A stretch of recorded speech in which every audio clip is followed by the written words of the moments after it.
अपने घर में बाकायदा 2-2, 3-3 घंटे का समय निकालकर हम ब्यूटी पार्लर में जाते हैं इसको बनवाने के लिए। कितना भी रुपया खर्च हो हमें कोई मतलब नहीं उससे।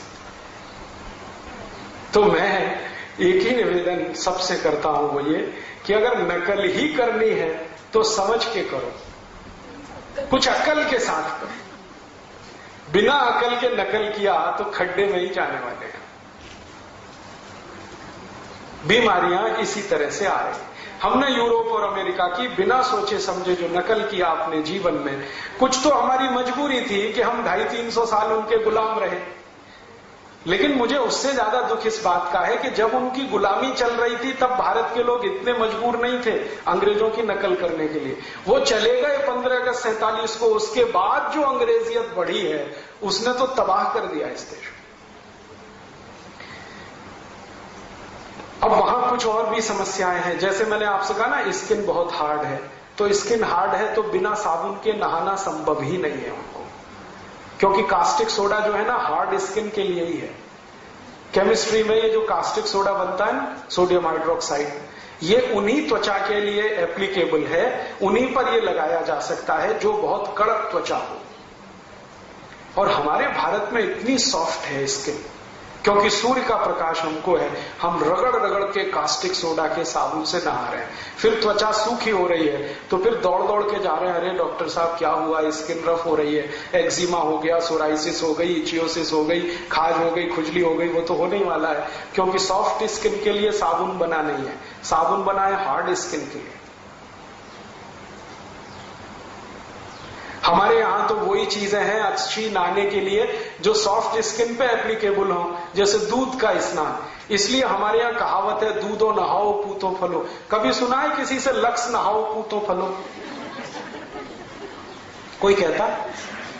पियर्स से नहाओ पूतो फलो, लाइफ बॉय लगाओ पूतो फलो, दूधो नहाओ पूतो फलो। क्योंकि दूध जो है ना वो सॉफ्ट स्किन की सॉफ्टनेस को बरकरार रखता है। आपकी त्वचा जितनी नरम है उतनी ही नरम वो रखेगा, थोड़ा ज्यादा ही कर देगा, कम नहीं होने देगा। इसलिए शंकर भगवान दूध से नहाते हैं। महाशिवरात्रि को सब उन्हें दूध ही लगाते हैं, किसी को नहीं देखा कि वो साबुन से शंकर जी को नहलाता हो। अब कैसे मूर्ख लोग हैं, हम शंकर जी को तो दूध से नहलाएंगे और खुद साबुन से रगड़ रगड़ के नहाएंगे। और पागलों के पागल कहते हैं जी हम दूध के साबुन से नहाते हैं। अभी दूध से क्यों नहीं नहा लेते अगर दूध के साबुन से नहा रहे हो तो? कहते हैं जी हम तो हल्दी वाली क्रीम लगाते हैं, हल्दी क्यों नहीं लगा लेते? वो हल्दी वाली क्रीम आती है 1500 रुपए किलो और हल्दी आती है 40 रुपए किलो। तो कहो कि हल्दी लगा लो, क्या बात कर रहे हैं, 40 रुपए किलो की चीज, हम तो 1600 रुपए किलो की लगाएंगे। उनसे कहो जी दूध से नहा लो 15 रुपए लीटर का, नहीं नहीं हम तो साबुन लाएंगे दूध का 350 रुपए किलो वाला। हमारा जो दिमाग है ना घूम गया है, और ये घूमने का कारण है बिना सोचे समझे नकल करना। और ये नकल करवाने में सबसे बड़ा भूमिका हिंदुस्तान में किसी ने निभाई तो सिनेमा ने और टीवी सीरियल्स। सत्यानाश कर दिया इस देश का। टीवी सीरियल में जो भी जानकारी यूरोप की देते हैं आधी अधूरी, पूरी जानकारी कभी नहीं देते, क्योंकि पूरी जानकारी समझने के लिए उनके पास भी फुर्सत नहीं। और सिनेमा बनाने वाले यूरोप में जाके थोड़ी बहुत शूटिंग वूटिंग कर लाते हैं तो उसी को देख देख के हमारा मन ललचाता रहता, भाई ऐसा कर लो, ऐसा कर लो, ऐसा कर लो। बहुत सारी हीरो हीरोइनों से प्रश्न पूछे जाते हैं कि भाई आप कॉस्मेटिक्स क्या क्या इस्तेमाल करती है? वो तो कॉस्मेटिक्स इसलिए इस्तेमाल करती हैं कि दिन में 6-6 घंटे भयंकर फ्लड लाइट्स में उनको रहना पड़ता है। अगर वो कॉस्मेटिक्स ना लगाएं तो उनकी तो त्वचा जल जाए। फिर उन्हीं के मूर्खतापूर्ण टिप्स ले लेके हम अपने जीवन में प्रयोग करना शुरू कर देते हैं, जबकि हमें कोई फ्लड लाइट्स में रहना नहीं पड़ता। भाई हेमा मालिनी ऐसा करती है तो हम भी कर रहे हैं, ऐश्वर्या रॉय ये लगाती है तो हम भी लगा रहे हैं। ऐश्वर्या रॉय हेमा मालिनी 6-8 घंटे भयंकर लाइट में रहती है, त्वचा को बचाने के लिए ये सब करती है, हम तो नहीं रहते हैं, फिर हम क्यों करें? तो ये सब घालमेल हो गया, खिचड़ी हो गया। खिचड़ी ऐसा हो गया कि हमारा दिमाग ना तो हमारा रह गया ना उनका बन पाया। आधे हम अपने हैं, आधे उनके हैं, तो फंस गया इसमें सारा चक्कर। और ये आधा अधूरापन रोज दिखाई देता है जिंदगी में। पति महोदय हैं, वो 3-piece सूट और टाई लगा के जा रहे हैं, और पत्नी उनकी सलवार सूट में जा रही है या साड़ी में जा रही है। साड़ी शुद्ध हिंदुस्तानी पहनावा है, 3-piece सूट और टाई अंग्रेजी पहनावा है। वहां इसलिए 3-piece सूट और टाई पहनते हैं कि ठंड बहुत है, और ठंड है तो सर्दियों में नाक बहुत बहती रहती है। तो पहले वो बेचारे क्या करते थे, जेब से रूमाल निकाल के हमेशा पोंछते रहते थे। फिर उन्होंने सोचा एक टाई लटका के रखो, जब जरूरत पड़े तो पोंछ लेंगे, इसलिए उन्होंने अपने यहां टाई लाई है। अब हमारे यहां मूर्खों के मूर्ख जून की गर्मी में 50 डिग्री तापमान हो तो 3-piece सूट और टाई लगा के घोड़े पे चढ़ के शादी करने जाते हैं। और मैं कहता हूं भाई सुपर इडियट बनने के लिए यही एक दिन मिला है तुम्हें? तो कहते राजीव भाई आज तो करने दो, माने शादी के दिन ही इडियट बन के जाओ। और मुझे समझ में नहीं आता कि पति 3-piece सूट और टाई पहने और पत्नी साड़ी पहने। हम कहते हैं कि गृहस्थी के पहिए हैं पति और पत्नी, एक पहिया ट्रैक्टर का, दूसरा साइकिल का, कैसे चलेगी गृहस्थी? या तो ये करिए कि यूरोप में सभी महिलाएं स्कर्ट्स पहनती हैं, तो आप चालू करिए। अगर 3-piece सूट और टाई का मैच है तो वो स्कर्ट के साथ है, साड़ी के साथ तो नहीं। तो हम तो स्कर्ट पहन नहीं सकते, फिर पतियों को क्यों पहनने देती हैं आप 3-piece सूट और टाई? और कोई नहीं, बच्चों को और नकल करवा रहे हैं। बेचारे 3-3 साल के बच्चे स्कूल में पढ़ने जाते हैं, खूब टाइट टाई उसकी बांध देते हैं। सभी वैज्ञानिक कहते हैं कि टाई को अगर बांध दिया तो पीछे की जो नसें खून को लेके जाती है ना मस्तिष्क में, ये दबने लगती है, खून का प्रवाह रुकने लगता है। पर्याप्त मात्रा में खून बच्चे के दिमाग को न मिले तो आंखें कमजोर होती हैं, दिमाग भी कमजोर होता है। इसलिए सब ऊंचे वैज्ञानिक और दुनिया के करोड़पति लोगों ने टाई वाई बंद कर दिया। हमने अपने छोटे छोटे बच्चों को बचपन से ही शुरू कर दिया। फिर हम बहाने बहुत बनाते हैं, अरे क्या करें जी, उनके स्कूल में ड्रेस है तो जाके लड़िए ना स्कूल वालों से। आप पैसा देते हैं, आपके पैसे से स्कूल चलता है, और वो मूर्खता करें और आप उनको समझा भी नहीं सकते कि हमको जरूरत नहीं है ये टाई और पैंट की और सूट की। तो ऐसी छोटी छोटी बहुत सारी बातें हमारे जीवन में जो घुस गई, इन्होंने हमको अस्वस्थ बनाया। हर तरह की बीमारी हमारे जीवन में आने लगी और बीमारियां हर दिन बढ़ती जा रही, और बढ़ते बढ़ते ये संख्या हो गई है, कई बार तो मैं परेशान हो जाता हूं कि एक मरीज आया, उसके शरीर में 50 बीमारियां हैं, कौन सी पहले ठीक करो? तो मैं ढूंढता हूं कि इसकी सबसे बड़ी बीमारी कौन सी है, उसको ठीक करो तो बाकी आसानी से ठीक हो जाए। और मैं आपको पूरी ईमानदारी से बताता हूं, ये पेशेंट को मैं नहीं कहता, 99% जो क्रॉनिक पेशेंट है उनकी अंतिम बीमारी निकलती है पेट की कब्जियत, कॉन्स्टिपेशन। और जब भी मैं उनको कोई ऐसी दवा देता हूं जो उनकी कब्जियत को ठीक कर दे, तो उनकी ज्यादातर बीमारियां अपने आप ठीक हो जाती हैं।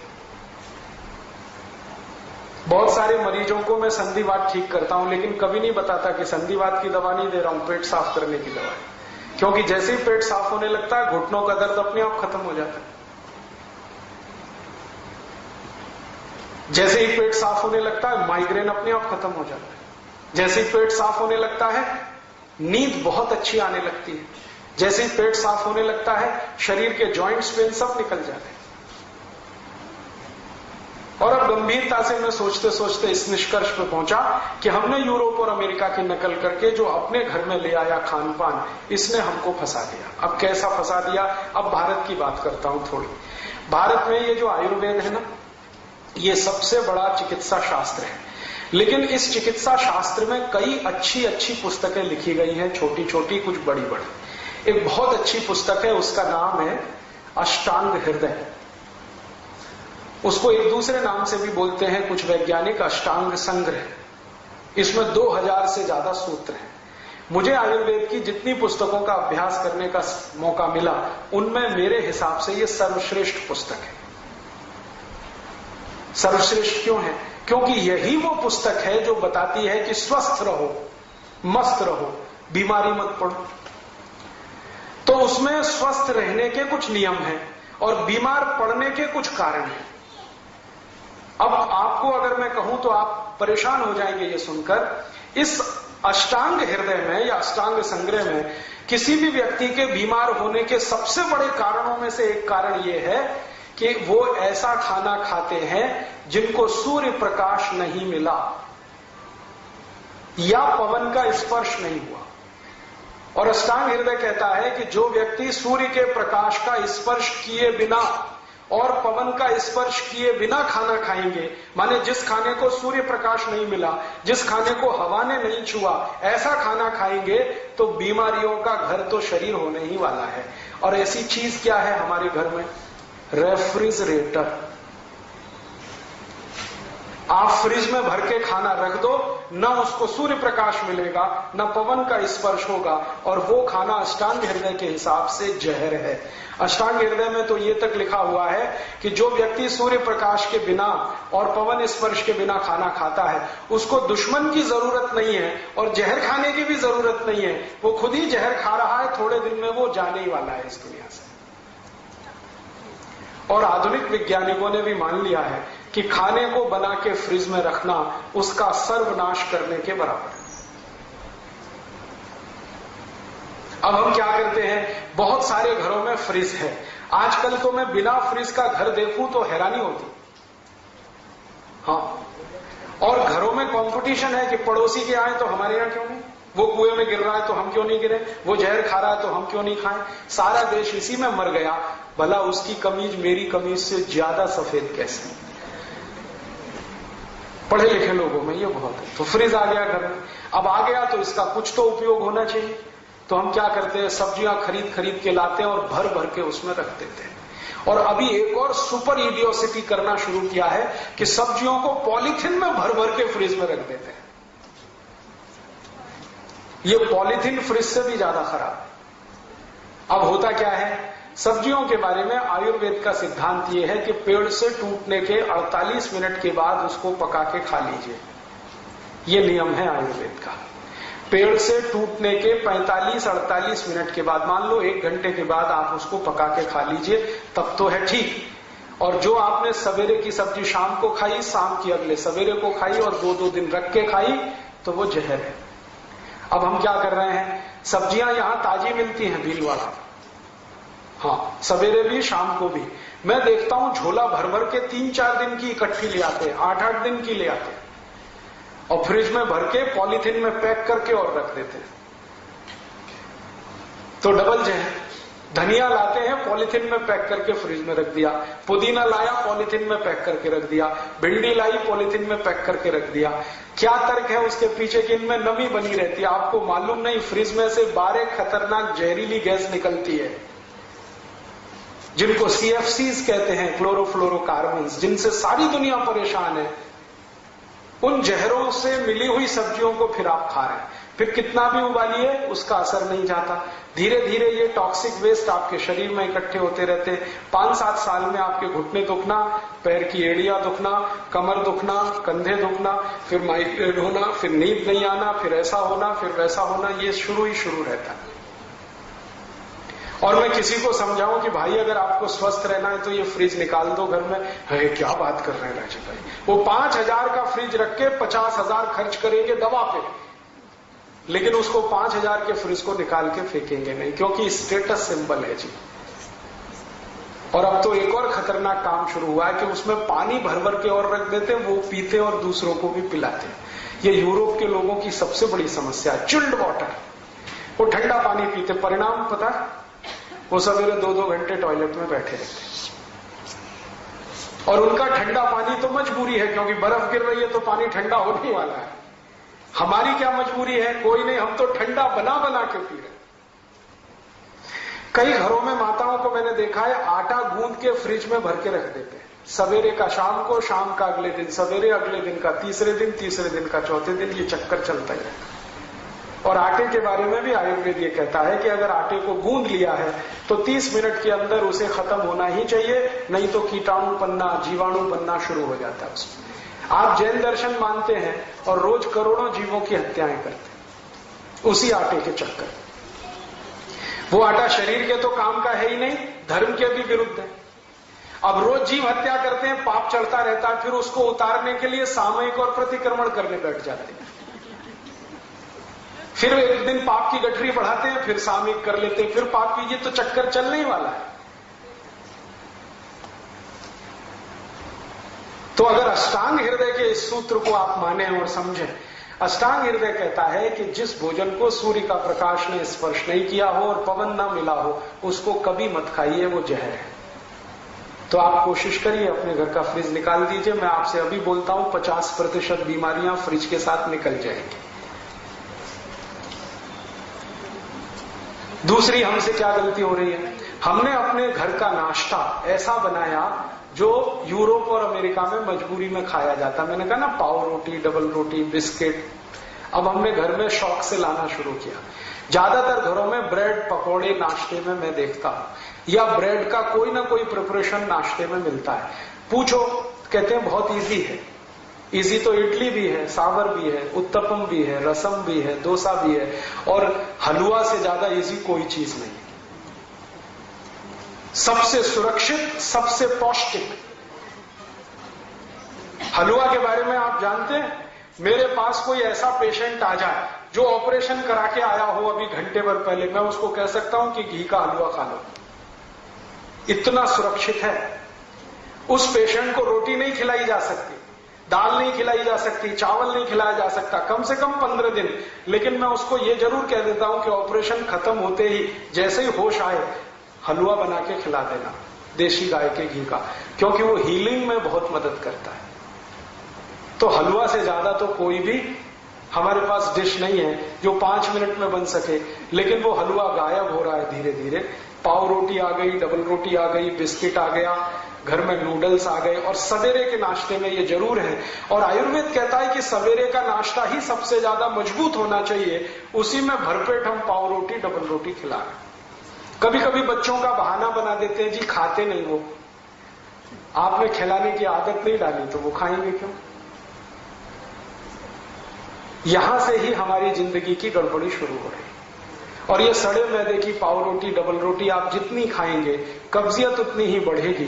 कब्जियत बढ़ेगी तो शरीर की बीमारियां बढ़ने वाली हैं। 103 बीमारियां होती हैं, ये ध्यान रखिए।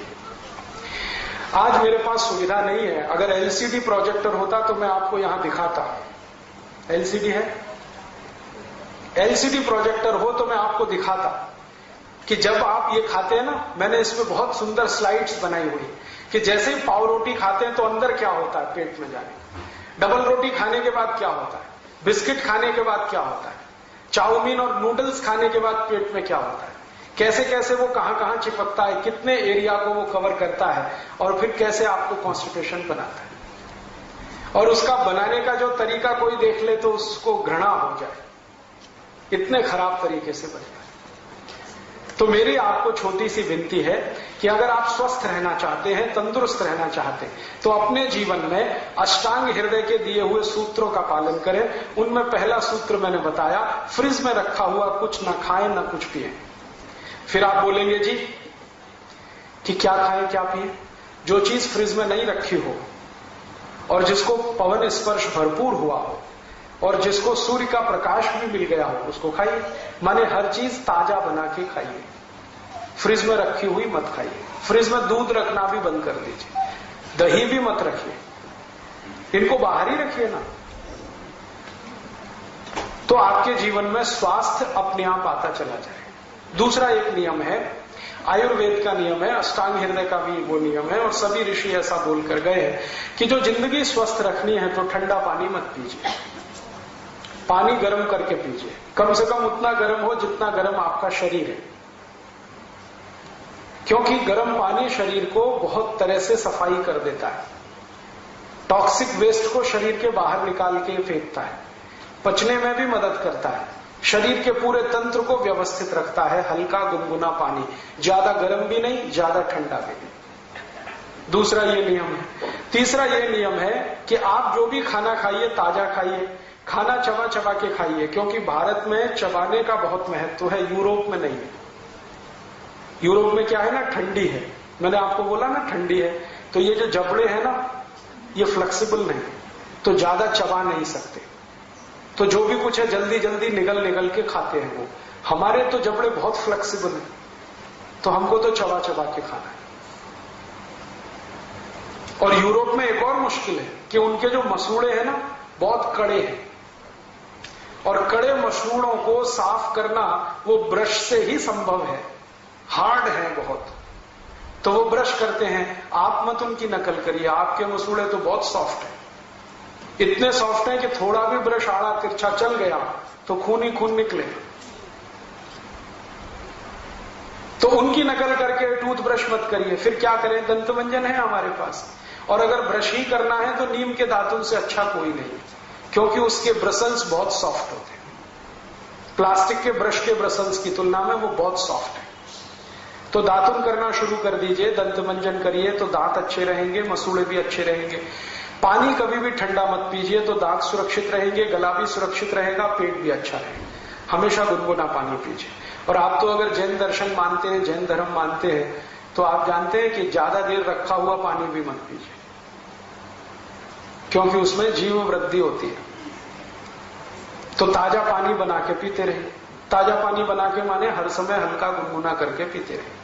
चौथा नियम यह है स्वस्थ रहना, निरोगी रहना, कि खाना खाइए तो खूब अच्छे से चबाइए, क्योंकि आपके मसूड़े तो फ्लेक्सिबल है, यूरोप में नहीं है। और इतनी बार चबाइए जितने दांत हैं आपके। एक दिन शीशे के सामने खड़े होकर अपने अपने दांत गिन लीजिए। किसी को 32 होंगे, किसी को 30 होंगे, किसी को 28 होंगे। तो रोटी का एक टुकड़ा मुंह में डाला तो उतनी बार चबाइए, जैसे 32 दांत है तो 32 बार चबाइए, 30 है तो 30, 28 है तो 28। खूब चबा के खाना खाइए। आयुर्वेद कहता है खाने को इतना चबाइए कि लार के साथ खाना मिले और पानी की तरह से उतर जाए, तो जिंदगी में कभी कोई बीमारी आने की संभावना नहीं। फिर ऐसे ही नियम है एक छोटा सा, कि पानी पीजिए तो घूट घूट भर के पीजिए, जैसे गर्म दूध पीते वैसे पानी पीजिए, सिप करके पानी पीजिए, ताकि ज्यादा लार शरीर में जाए। लार जो है ना, वात पित्त कफ तीनों को संतुलित रखती है। तो घूट घूट पानी पिएंगे तो बहुत लार जाएगी, गट गट गट गट पिएंगे तो बहुत थोड़ी सी जाएगी। एक स्वस्थ मनुष्य को जिंदगी भर स्वस्थ रहना हो तो हर दिन 4.5 से 5 लीटर लार की आवश्यकता है। वो सिप करके ही संभव है। और आप आज से ये शुरू करिए, सिप करके पानी पीना। तीसरे दिन से आपको रिजल्ट मिलेगा। जिनको भी एड़ियों में दर्द है ना, 3 दिन में गायब हो जाए। अगर घुटने में दर्द है ना, 6-7 दिन में ठीक हो जाए। कोई भी जॉइंट्स पेन है, 12-13 दिन में चला जाए। कितनी भी भयंकर संधिवात हो, सिप करके पानी पीजिए। और एक सिप में उतना ही पानी लीजिए, 1 चम्मच के बराबर। उसको थोड़ी देर मुंह में घुमाइए, फिर पीजिए।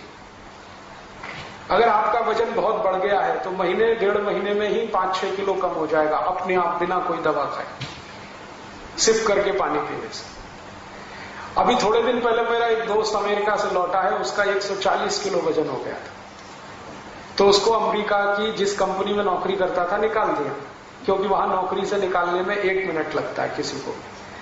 वहां जॉब कभी भी सुरक्षित नहीं है, सिक्योरिटी नहीं है। निकाल दिया और उसको एक्सप्लेनेशन दिया कि हम आदमी को नौकरी पे रखते हैं, हाथी के बच्चे को नहीं रखते। 140 किलो का। अब वो बेचारा बहुत घूमा, ये डॉक्टर वो डॉक्टर, ये हॉस्पिटल, वजन कम हो जाए, किसी तरह से नहीं हुआ। अब आ गया भारत। एक दिन तो वो जॉन हॉपकिंस में चला गया, तो वहां बोला कि आपकी ऊपर से कुछ खाल चीर देंगे, वजन कम हो जाएगा, मांस काट के निकाल देंगे। अब वो कहे अरे मुझे तो ये नहीं कराना, वापस आ गए। बेंगलोर में रहता है। एक दिन कहने लगा राजू भाई आप कुछ बताओ। मैंने कहा कुछ मत करो, पानी गुनगुना पियो और सिप करके पियो। अभी 9 महीने से वो ऐसे ही कर रहा है। अब वजन उसका 70 किलो, बिना कोई दवा के, बिना किसी एक्सरसाइज के, बिना किसी योग, बिना किसी प्राणायाम के, खाली सिप करके पानी पीने का ये चमत्कार। तो आप बहुत सारी बीमारियां इसी से ठीक कर सकते हैं। आपने देखा है कुत्ता कैसे पानी पीता है? कुत्ते को सुना कभी डायबिटीज होता है? कभी नहीं होता। चिड़िया होती है ना, चिड़िया कैसे पानी पीती है? एक चोंच में 1 ड्रॉप उठाएगी, फिर पिएगी, फिर थोड़ी देर रुकेगी, फिर दूसरी ड्रॉप, फिर पिएगी, फिर रुकेगी। चिड़िया को ना संधिवात होता है, ना जॉइंट्स पेन होता है, ना डायबिटीज होता है, ना कैंसर होता है, ना हाइपरटेंशन होता है, ना माइग्रेन होता है, कुछ नहीं होता। वो स्वस्थ है, मस्त है। हमको ये सब क्यों होता है? जिस भगवान ने चिड़िया बनाई है उसी ने हमको भी बनाया। जो आत्मा उसमें है वही आत्मा हम में है, जो ऑर्गन्स हमारे हैं वही ऑर्गन्स उसके हैं। बस वो खाने पीने का ध्यान रखती है। चिड़िया कभी रात को नहीं खाती, मनुष्य रात के 12-12 बजे भी खाता रहता है। चिड़िया कभी भी खाने के साथ पानी नहीं पीती। सवेरे खाना खाएगी, दोपहर को पानी पिएगी। पानी के साथ कभी खाना नहीं खाती। सब जानवर इस नियम का पालन करते हैं। जो सबसे मूर्ख भैंस है वो भी इसका पालन करती है। सवेरे भरपेट खाना खाएगी भैंस और दोपहर को 11 बजे पानी पिएगी। लेकिन मनुष्य जो है ना, वो भैंस से भी गया बीता है। वो खाने के साथ गटागट 2 गिलास 3 गिलास 5 गिलास पीता ही रहता है। आयुर्वेद में ये सूत्र है, भोजनांते विषम वायु, माने भोजन के अंत में पानी पिया तो विष पी लिया। तो आप भोजन के बाद पानी मत पीजिए, 1-1.5 घंटे के बाद पीजिए, पानी सिप करके पीजिए, हल्का गुनगुना पानी पीजिए। सवेरे उठते हैं ना तो अपने दिन की शुरुआत पानी से करिए, चाय से नहीं। जो लोग सवेरे दिन की शुरुआत पानी से करें और जो सवेरे दिन की शुरुआत चाय से करें, दोनों जमीन आसमान के अंतर है। चाय से शुरुआत करने वालों को एक नहीं 68 बीमारियां होंगी, 68। और जो सवेरे पानी से शुरुआत करें दिन की तो उनको बीमारी ही नहीं। तो आप बोलेंगे कितना पानी पिए? कम से कम 1 गिलास तो पी लीजिए, उठते ही पी लीजिए। 2 गिलास पिए और अच्छा है, 3 गिलास पिए तो सबसे अच्छा है। पानी पीते ही क्या होता है, इंटेस्टाइन साफ हो जाती है। दोनों बड़ी और छोटी आंत दोनों साफ होती है। और दोनों आंत अगर साफ है रोज, तो आप चिंता मत करिए, जिंदगी में कुछ होने वाला नहीं है। मैं पिछले 18 साल से बीमार नहीं पड़ा, आज तक किसी डॉक्टर के पास नहीं गया, आधी गोली भी नहीं खाई मैंने, 1 इंजेक्शन भी नहीं लगाया। चिकनगुनिया पिछले साल भर से भारत में फैल रहा है, 70,000 मरीजों का मैं इलाज किया हूं, अभी तक मुझे चिकनगुनिया नहीं हुआ। कर्नाटक में मैंने किया, महाराष्ट्र में किया, गुजरात में, अब राजस्थान में भी किया। सब लोग मुझे यही पूछते हैं आप कौन सी दवा खाते हैं, वही हमें बता दो। मैं उनसे कहता हूं मैं दवाई नहीं खाता,